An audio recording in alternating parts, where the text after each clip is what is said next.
where curiosity curls up beside you and science takes the scenic route to slumber. Tonight, we'll drift gently into a world both ancient and extraordinary, a story written not in ink, but in stone, in feathers, in footprints long since buried beneath the soil of time. We're speaking, of course, of the dinosaurs, creatures who once ruled the world and whose echoes still hum softly beneath our feet. They towered, they soared, they swam, some as small as sparrows, others as tall as trees. And yet, despite their reign stretching across millions of years, they vanished in what seems to us like the blink of an eye. Have you ever wondered about them? Not just what they were, but how they were, how life could rise so grandly and fall so suddenly. And as you listen tonight, may I ask, where are you joining me from? What time is it in your little corner of this ancient spinning world? A curious thought, isn't it? As we speak of creatures whose last sunrise was 66 million years ago. If you find this quiet journey soothing, or if these gentle wanderings help soften the edge of your day, it would mean the world if you liked, subscribed, or shared this sleepy corner with someone who might need a peaceful pause. So, settle in, slow your thoughts, and let's begin. Because somewhere between the mighty roar and the final whisper lies the story of the dinosaurs, from rule to ruin. Sometimes, as you sit quietly, perhaps beneath a tree or gazing out at a wide open sky, you may feel it, that gentle tug of wonder, the knowledge, soft but certain, that long before you, before cities and stories and even the first whisper of human voices, this world belonged to others, to creatures whose names we know, but whose lives we can only imagine. The dinosaurs. It's a curious thing, isn't it? How our minds reach back towards something we've never seen, never heard, never truly known. And yet they feel strangely close, like distant ancestors whose portraits hang in a gallery we can't quite enter. Perhaps it's because dinosaurs live in the strange space between science and imagination. They're both real and unreal, massive skeletons in museums, but also the stars of bedtime stories, action figures, and childhood dreams. For many of us, our first encounter with the idea of deep time, of millions of years, of vast epochs, begins with dinosaurs. They were the first to teach us that the world was once entirely different, and that even the seemingly unchangeable can change. There's something deeply humbling and quietly unsettling about knowing that entire worlds can rise and fall and life marches on. That one day, creatures as mighty as the Tyrannosaurus ruled the forests, and the next, they were gone. And yet, here we are. Why does it feel so strange, so mysterious, so oddly intimate? Our brains are not well equipped for this kind of scale. We live our lives in hours and days. We remember decades. We mark centuries in books and buildings. But millions of years, 66 million years, that number slips through the fingers of our minds like sand. It's not just long, it's incomprehensible. Psychologists call this temporal myopia, our tendency to focus on the near and the recent. The birthday next week, the holiday we took last year, the childhood memories still warm in the attic of our minds. But to truly grasp the time of the dinosaur, the 165 million years they walked this planet, is to step far beyond that narrow lens. It's like standing on the shore of a cosmic ocean, seeing only the nearest waves, while entire storms rage out of sight far beyond the horizon. And yet, somehow, our minds reach. They try to paint those ancient landscapes, the dense ferns and towering cycads, the great inland seas, the thunderous herds, the bright-eyed hunters lurking in the shadows. We fill the gaps with books and movies and models. We imagine the heavy footfalls, the calls that once echoed under unfamiliar stars. And in doing so, we pull the deep past closer. We give it shape. We make it feel real. But even as we imagine, there is an ache beneath it. The quiet understanding that all things end. That nothing, no matter how massive, how fierce, how perfectly adapted, is immune to change. The dinosaurs stir something ancient in us. They are in a way our first lesson in impermanence. Perhaps that's why children so often love them, and why adults feel a quiet shiver when they think too long about them. Because beneath the scales and claws and thunder lies something profoundly human, the story of life's fragility. And yet, they also remind us of resilience. Because while most of the great dinosaurs are gone, some echoes remain. When you hear a bird call at dawn, when you see a sparrow tilt its head or a hawk ride the wind, you're seeing the distant cousins of those ancient rulers. Their blood still sings in feathers and flight. The past isn't gone, it's simply changed. And that thought, like so many things about dinosaurs, sits in that strange, beautiful space between comfort and melancholy. They ruled for millions of years, and then they didn't. We wonder, what was it like to live then? To feel the ground shake beneath a sauropod step? To watch the great pterosaurs glide above seas teeming with strange ancient fish? We wonder, how could they disappear? What force could bring down such dominance? And deeper still, could it happen again? Not just to them, but to us. Our fascination with dinosaurs, you see, is not just about the creatures themselves. It's about what they represent, the fragility of power, the certainty of change, the vast, patient march of time. For in the grand theatre of existence, even the mightiest actors eventually exit the stage, and yet their echoes linger, in bones, in birds, in the quiet awe that stirs when we see the curve of a fossilized tooth, or the elegant line of a reconstructed skeleton reaching toward the ceiling of some hushed museum hall. Long before the word dinosaur was ever whispered into existence, long before the careful tools of paleontology brushed gently against ancient stone, people stumbled upon strange, enormous bones. Imagine it. You're a shepherd, perhaps, in ancient China. Your flock grazes peacefully beneath the rolling hills. The earth shifts, perhaps after a rainstorm, and there it is, jutting from the soil, a curved fragment of bone far larger than any creature you've ever known. What could it be? A dragon, surely. A great beast of legend that once soared across the heavens, breathing fire and commanding the winds. And so the stories begin.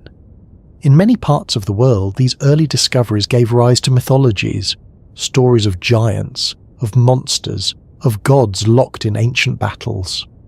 In China, the bones were often called dragon bones, and were sometimes ground into powders, believed to carry healing properties. Not because people lacked curiosity, but because they lacked context. They did not yet know that they were touching pieces of a world unimaginably older than themselves.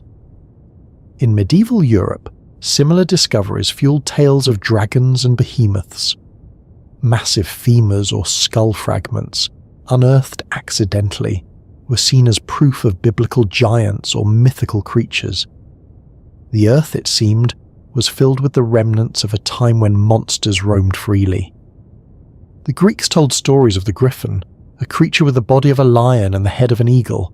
Some scholars now suggest that these myths may have been inspired by ancient fossil beds in Central Asia, where the remains of Protoceratops, a beaked dinosaur, lay exposed. The curved beaks and large frills might easily have inspired visions of fantastic hybrid beasts. Across cultures, these bones whispered of a world long lost, but the language to truly understand them had not yet been born. For thousands of years, humanity lived alongside these silent witnesses, crafting myths and legends to explain them. And then, slowly, science began to take its first tentative steps. In the 17th century, European scholars started to catalogue and examine these strange remains more systematically. Giant bones were initially thought to belong to elephants or other large mammals, perhaps relics from Noah's flood. The idea of extinction itself was difficult to accept. After all, how could a benevolent creator allow entire species to vanish? But as more fossils surfaced, the weight of evidence grew. In 1676, a curious bone fragment was unearthed in England. It was a portion of a large femur discovered by a local reverend. At the time, it was thought to belong to a giant human. It was only centuries later that this fossil was recognised as belonging to a Megalosaurus, one of the first dinosaurs ever formally named. The true turning point came in the early 19th century. In 1824, an English geologist named William Buckland formally described Megalosaurus, marking the first scientific description of a dinosaur, though the word dinosaur itself had not yet been coined. That honour would come just a few years later in 1842, when another Englishman, Richard Owen, introduced the term Dinosauria, meaning terrible lizards, though as we now know, they were not lizards at all. Owen's coinage captured the public imagination. Suddenly these ancient bones had a name. The dragons of myth became creatures of science. As Victorian England embraced its newfound fascination with prehistory, dinosaurs entered the cultural stage with dramatic flair. The Crystal Palace dinosaurs, unveiled in London in the 1850s, offered the first public reconstructions. Though their accuracy leaves much to be desired by modern standards, squat, lumbering and oddly toad-like, they were, at the time, a marvel. The world could, at last, see the creatures that had once ruled the earth. People marvelled at their size, their age, their sheer otherness. These were not beasts from fairy tales, they were real, and yet they still carried the aura of mystery, as if standing at the blurred edge between science and legend. Other cultures too wove dinosaurs into their evolving worldviews as the science spread. In Native American traditions, some fossil beds may have inspired tales of thunderbirds, mighty creatures whose wings beat like storms. The discovery of massive fossils in the American West during the 19th century, particularly in places like Montana and Wyoming, added fuel to both scientific inquiry and local storytelling. The great fossil rushes, sometimes called the Bone Wars, brought paleontology into the public eye as rival scientists like Edward Drinker Cope and Othniel Charles Marsh raced to unearth and name new species, often clashing fiercely in their pursuits. Their competition yielded extraordinary discoveries, including many of the dinosaurs we know today, like Triceratops and Stegosaurus. And with each new skeleton assembled, the ancient world grew more vivid. As the 20th century dawned, dinosaurs firmly entrenched themselves in popular culture. Movies like The Lost World in 1925 and later Jurassic Park in 1993 brought them to cinematic life. These creatures that once ruled the planet now ruled our imaginations, and yet, even as science advanced, correcting old misconceptions, revealing feathers where scales once reigned, the mythic element never fully vanished. Dinosaurs are not just a scientific subject, they are icons, they are the embodiment of vanished grandeur. But there's more to this fascination than spectacle. Across cultures, dinosaurs often reflect humanity's relationship with power, with nature, and with time itself. In some ways, they are cautionary tales. They remind us of nature's ability to change, to reset, to erase. They suggest that no matter how dominant a species becomes, it remains vulnerable to forces far beyond its control. In other ways, they inspire awe at life's adaptability. The fact that birds, our everyday companions, are living descendants of dinosaurs offers a strange comfort. Life, though transformed, persists. Different cultures interpret these lessons through their own lenses. In modern Japanese culture, for instance, giant monsters, kaiju like Godzilla, often echo the themes of destruction and survival drawn from dinosaur-like imagery. These towering creatures serve as metaphors for both ancient forces and modern anxieties: nuclear power, environmental upheaval, human hubris. In Western culture, dinosaurs often symbolize both childhood wonder and scientific mystery. Toys, books, documentaries, they offer a safe, fascinating window into a world that is both familiar and alien. For children, dinosaurs are both monsters and friends. For scientists, they are puzzles, complex, beautiful, and ever-evolving. And for many of us, they are quiet reminders that the ground beneath our feet holds stories far older than our own. Perhaps this is why dinosaurs feel strangely timeless. Though their world ended long ago, they remain vivid in our stories. Their bones may rest quietly beneath layers of sediment, but in our minds they move. They graze beneath giant ferns, they hunt in moonlit forests, they call to one another across misty swamps, and we listen across millions of years, as if the echoes still reach us. Dinosaurs are not just extinct creatures, they are bridges, connecting myth, science, and imagination. They remind us of how far we've come in our understanding, and how much wonder still remains. For as long as humans tell stories, the dinosaurs will walk again, softly in the mind's eye, as the stars turn slowly above. When we think of dinosaurs today, our minds are filled with vibrant images. Towering Tyrannosaurus rex stalking through lush forests, herds of Triceratops moving like living tanks beneath alien skies, sleek Velociraptors darting through ferns, eyes bright with intelligence, and of course the graceful giants, the long-necked sauropods, stretching skyward like living monuments.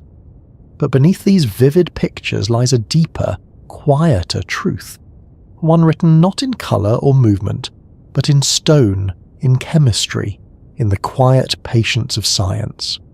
What exactly were the dinosaurs? How did they live? How did they rise to dominance? And how, eventually, did they fall? To answer these questions, we must first understand what makes a dinosaur a dinosaur. The word dinosaur, Dinosauria, means terrible lizard, but this name, chosen in the early 9th century, is somewhat misleading. Dinosaurs were not lizards, though they shared distant ancestors. Instead, they belonged to a branch of reptiles known as archosaurs, a group that also includes crocodiles, and fascinatingly modern birds. The defining features of dinosaurs aren't always dramatic. Often, they are surprisingly subtle details in bone structure, a particular arrangement of hip bones, an upright stance, with the legs positioned directly beneath the body, unlike the sprawling gait of lizards. Specialized openings in the skull that allowed for lighter heads without sacrificing strength. These adaptations allowed dinosaurs to move efficiently on land, to grow large, to diversify into countless forms. Some became towering giants, others remained small, nimble, quick.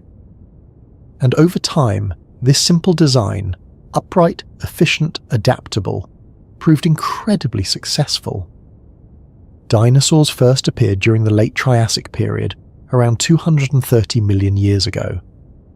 At that time, the world was very different. The continents were still joined together in a massive supercontinent known as Pangaea. The climate was hot, often dry, and punctuated by dramatic environmental shifts. Early dinosaurs were not yet the kings of this world. They shared their environment with other strange reptiles, early crocodilians, mammal-like synapsids, and giant amphibians, but they carried within them certain quiet advantages. Their efficient breathing systems, likely aided by air sacs similar to modern birds, allowed them to thrive in lower oxygen conditions. Their upright posture made movement more efficient and energy-saving. Slowly, steadily, they began to spread. Not because of a single moment of triumph, but through quiet persistence, adapting, surviving, expanding into new ecological niches. As the Triassic period faded into the Jurassic, their world changed. Pangaea began to break apart, creating new coastlines, new climates, and new opportunities. And the dinosaurs blossomed. The Jurassic period, often called the Age of Giants, saw the rise of some of the most iconic forms: Brachiosaurus, towering tall as modern buildings; Stegosaurus, with its iconic plated back and spiked tail; early relatives of Allosaurus, fierce hunters with razor-sharp teeth. The climate grew more humid, the vegetation more lush. Ferns, cycads, conifers, and early flowering plants filled vast green landscapes. The oceans teemed with marine reptiles, plesiosaurs, ichthyosaurs, and mosasaurs, though these too were not dinosaurs. In the skies, pterosaurs ruled, great leathery winged flyers gliding over forests and seas, and beneath them all, the dinosaurs marched, grazed, hunted, nested. But their story was not static. The evolutionary arms race was always ongoing. Predators grew larger, faster, smarter. Prey developed better defenses, heavier armor, larger herds, sharper senses. Some species specialized, others remained generalists. The dance of survival continued generation after generation over millions of years, and always change pulsed quietly beneath the surface.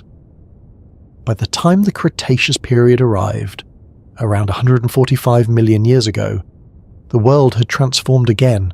The continents had drifted further apart. Vast inland seas divided the lands. New flowering plants, ancestors of modern grasses, trees and flowers, began to spread. And with them, new forms of dinosaurs emerged. The Cretaceous is, in many ways, the golden age of dinosaur diversity. Here, we meet some of the most famous and fascinating species. Tyrannosaurus rex, the towering apex predator of what is now North America. Triceratops, its great frill and horns creating both defense and display. Velociraptor, far smaller than Hollywood imagines, but swift, clever, and lightly feathered. Ankylosaurus, a living tank covered in armor with a heavy clubbed tail. It was during this time that many theropods, the group that includes T-Rex and modern birds, began to develop feathers, not merely for flight but likely for insulation, display, and perhaps even brooding their young. This is when the lines between dinosaurs and birds begin to blur. In truth, birds are not simply descended from dinosaurs. They are dinosaurs, the last surviving lineage. Even now, as you hear a bird sing, you're hearing the distant echo of a world long past. But life was not without challenges. Volcanoes rumbled, sea levels rose and fell, climates shifted, ecosystems adapted and readjusted. For millions of years, the dinosaurs endured these changes, until one day, something extraordinary happened. Something that would end their reign, at least for most of them. And so, we approach one of the most dramatic turning points in Earth's history, the moment that marked the end of the age of dinosaurs.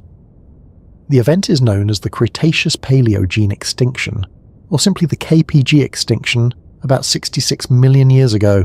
It was not the first mass extinction, nor would it be the last, but it remains one of the most famous, because it closed the curtain on the age of non-avian dinosaurs. For many years, the cause of this extinction was debated. Volcanoes, climate change, disease, competition, all were considered. But then, in 1980, a clue was found. Deep in the Earth's sedimentary layers, researchers discovered a thin layer of clay rich in iridium, a metal rare on Earth, but common in asteroids. This global iridium layer suggested something extraordinary, a massive asteroid impact. Subsequent discoveries would confirm it. Buried beneath the Yucatan Peninsula in Mexico lies the Chicxulub crater, over 150 kilometers wide, created by an object roughly 10 kilometers in diameter. To put that in perspective, a rock the size of a mountain, travelling at tens of thousands of kilometers per hour, striking the Earth with a force equivalent to billions of atomic bombs. The consequences were immediate and global. The impact unleashed intense heat and wildfires across continents, towering tsunamis sweeping coastlines, shock waves that shook the entire planet, massive amounts of dust, soot and sulfur thrown into the atmosphere, blocking sunlight for months, possibly years. This global impact winter disrupted photosynthesis. Plants died, herbivores starved, predators followed. Entire food chains collapsed like delicate webs, one thread at a time. But the asteroid was not the only factor. Around the same time, immense volcanic eruptions known as the Deccan Traps in what is now India were flooding the atmosphere with gases, altering the climate further. Between the asteroid, the volcanoes, and the fragile balance of ecosystems, the world slipped into a rapid and devastating extinction. It's estimated that 75% of all species on Earth vanished, and among them, most of the non-avian dinosaurs. But not all life was lost. Small mammals, adaptable, warm-blooded, often nocturnal, survived. Many birds, the feathered heirs of the dinosaurs, endured. Reptiles, amphibians, and fish held on. And from the ashes of the Cretaceous, a new world slowly emerged, one that would eventually give rise to us. Yet, the dinosaurs were not gone entirely. For even as the great T-Rex fell silent, the robins, the sparrows, the eagles, and the hummingbirds sang on. They are living reminders that the age of dinosaurs never fully ended. It simply changed form. Modern science continues to unlock the secrets of their lives.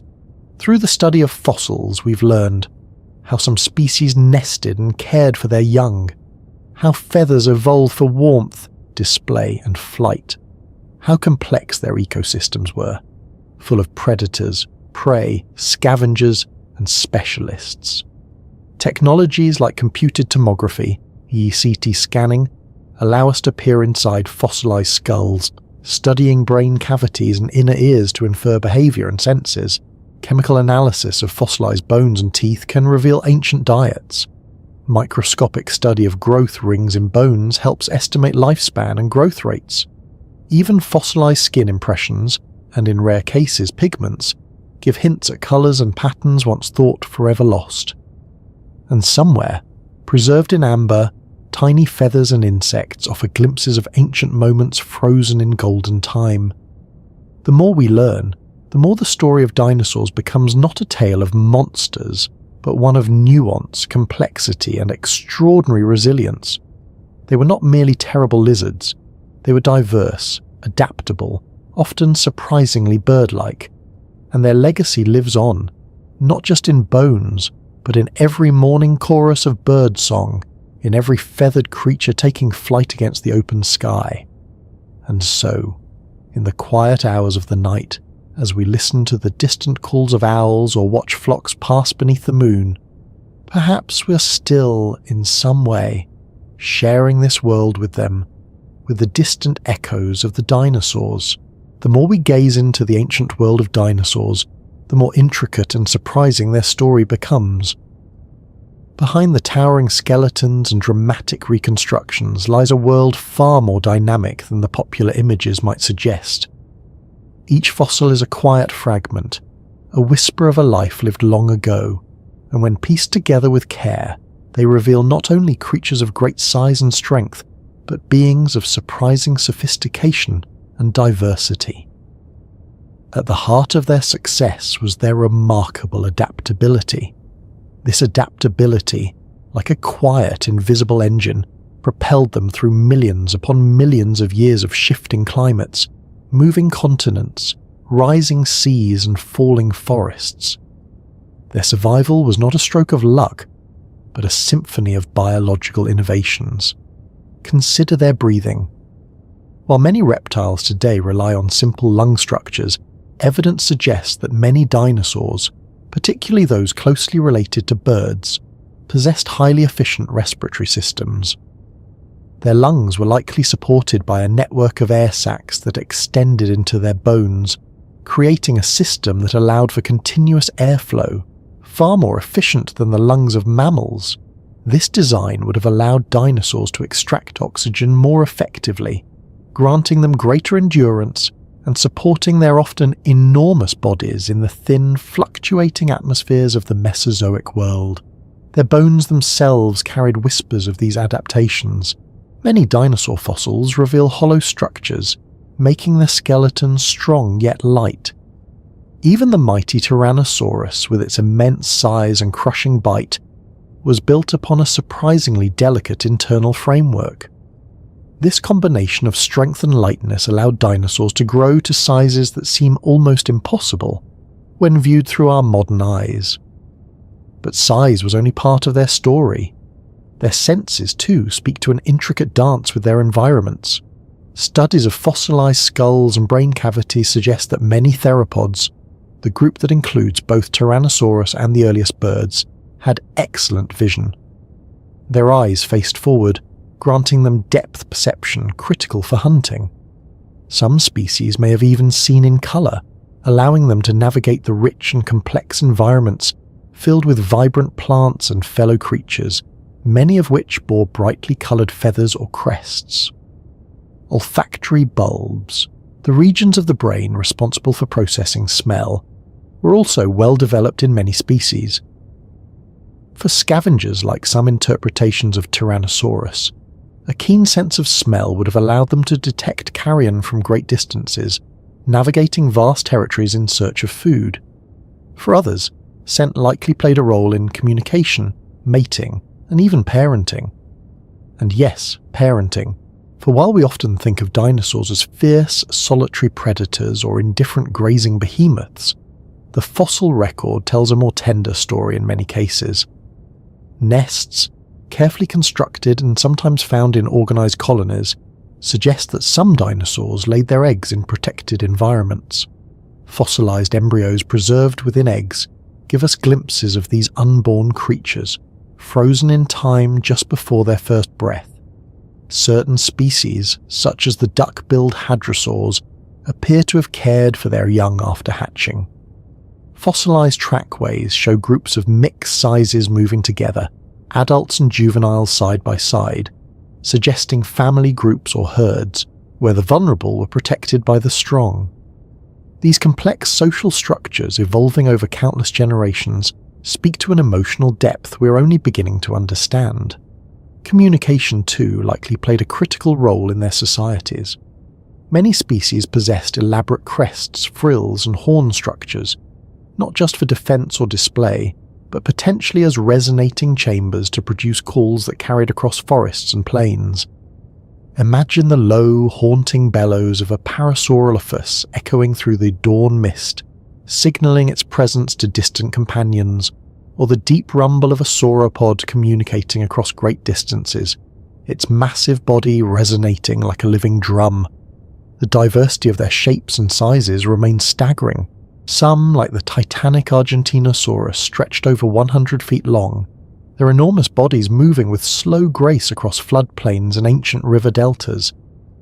Others, like the small, swift Compsognathus, were no larger than a chicken, darting through underbrush, hunting insects and small prey. This incredible range of forms allowed dinosaurs to fill nearly every ecological niche.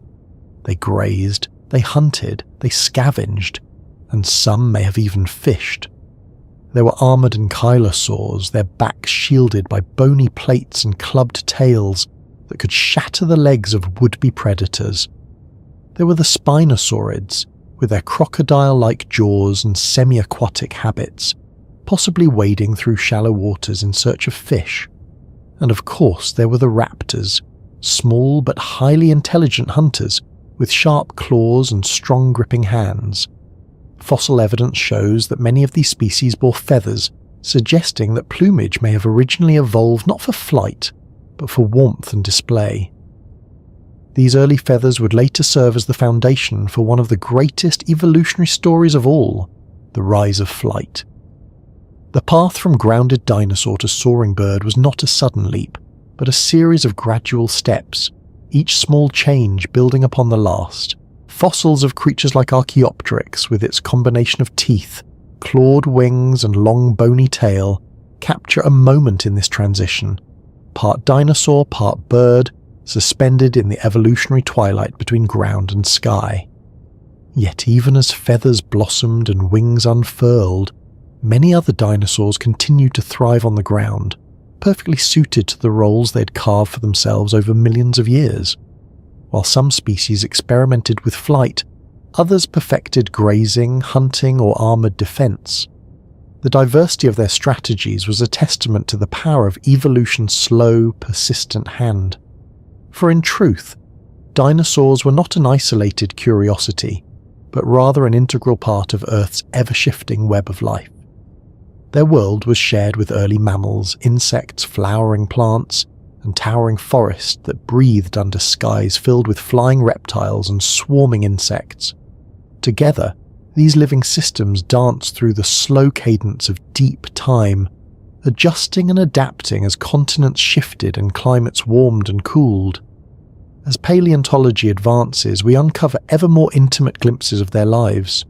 We find fossilized footprints, tiny imprints left in mud that dried under ancient suns.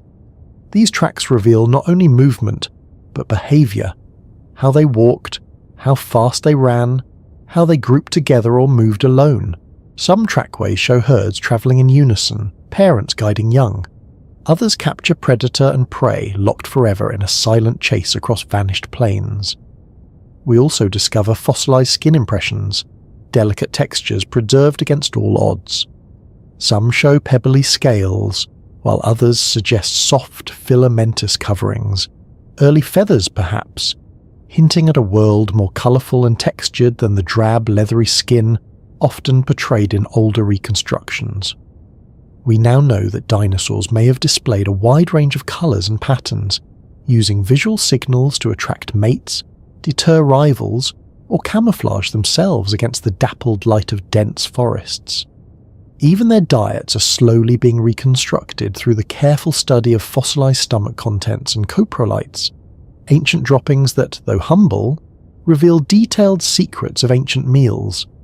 From broken bone fragments to crushed plant fibres, these fossilised remains allow scientists to peer into the final meals of creatures long gone. Perhaps most astonishing are the recent discoveries of soft tissues, blood vessels, and even possible traces of proteins preserved in certain fossils under extraordinary conditions.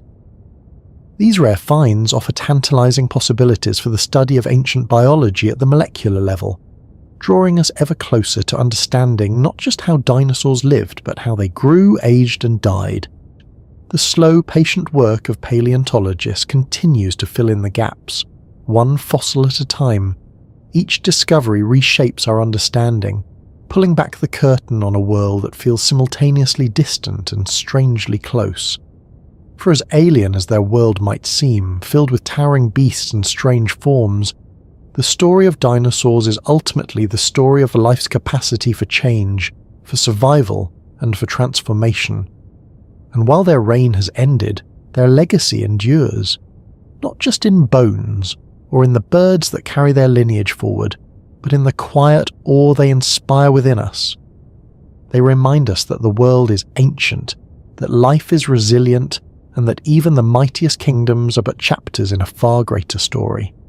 And so, as we wander deeper into the world of dinosaurs, we begin to see that their story is not one of simple giants marching through a static world, but of a planet alive with constant change. The very ground they walked on was shifting beneath their feet, as tectonic forces slowly reshaped the continents. When dinosaurs first appeared, all the land on Earth was gathered into a single vast supercontinent called Pangaea. It stretched from pole to pole, a massive expanse of land surrounded by a single endless ocean. But even during their reign, this supercontinent was breaking apart, as unseen forces deep within the Earth pulled the plates slowly, almost imperceptibly, in different directions. As Pangaea fragmented, it gave birth to the continents we recognise today. Great rift valleys opened, new coastlines formed, and seas flooded into once dry interiors. These geographical shifts had profound effects on climate, ocean currents, and ecosystems.